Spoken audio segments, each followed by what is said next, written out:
device we hold the world record.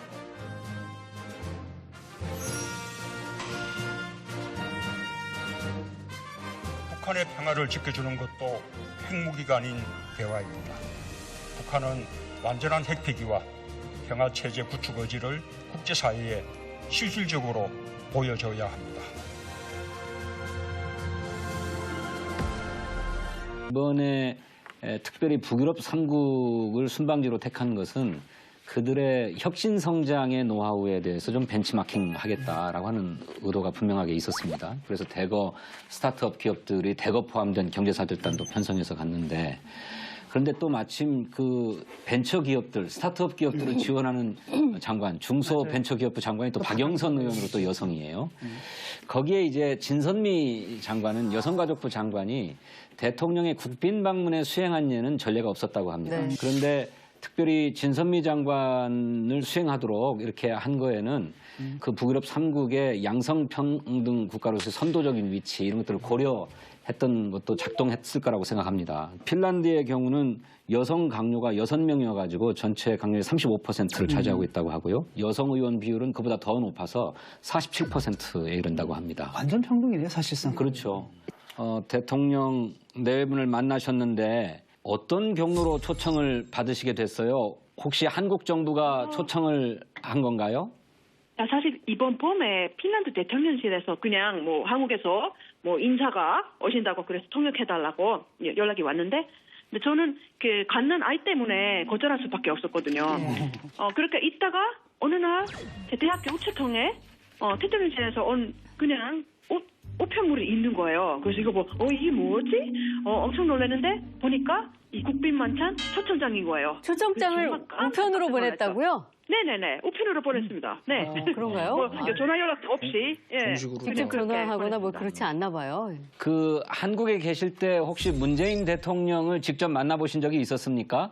아니요, 직접은 없었습니다. 물론 뭐 워낙에 유명한 분이라 저는 뭐 예전 뭐 대선부터 교선부터도 알고 있었고요. 예. 네. 이번에는 처음 인사드리게 됐습니다. 네, 이번에 만나보시니 어떠셨어요? 사실 그때 미수다를 외치셨을 때 저는 사실 깜짝 놀랐습니다.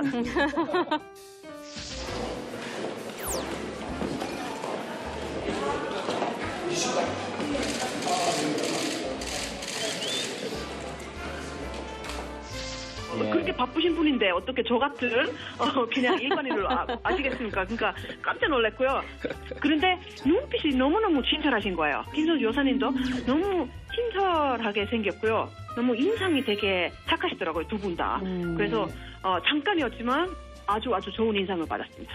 예, 컨텐츠 산업 수출액이 1년이면 한 70억 불 정도 된다고 합니다. 그중에 게임이 차지하는 비율이 한 60% 내외라고 하니까 게임은 틀림없이 효자 수출 산업 종목이에요. 네. 그러니 국가적으로도 지원하고 육성해야 된다고 생각합니다.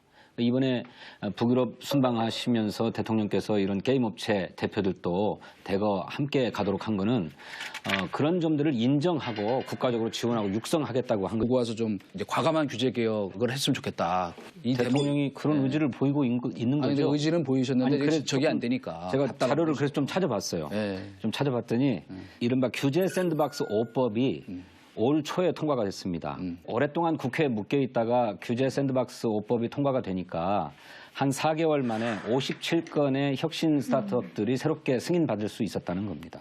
또 우리도 2017년도에 3개밖에 안 되던 유니콘 기업이 2018년도에 8개로 늘어났습니다. 대통령은 2022년까지 20개로 좀 늘려보겠다. 그래서 그때까지 한 12조 원의 벤처 투자를 하겠다라고 약속을 했죠. 그리고 실제로 지난해 2018년도 신규 벤처 투자 규모를 보니까 6조 5천억 원이었다고 합니다. 역대 최대치입니다. 또 벤처 펀드가 모집된 규모도 보니까 8조 원이어가지고 이것 역시나 역대 최대라고 그러거든요. 그러니까 우리가 별로 주목하지는 못하고 있었지만 우리가 안 보는 사이에서 이를테면 규제 개혁의 성과도 나타나고 있고 또 벤처 붐을 일으키기 위한 정부의 정책적 지원 노력도 조금씩 성과를 보이고 있다.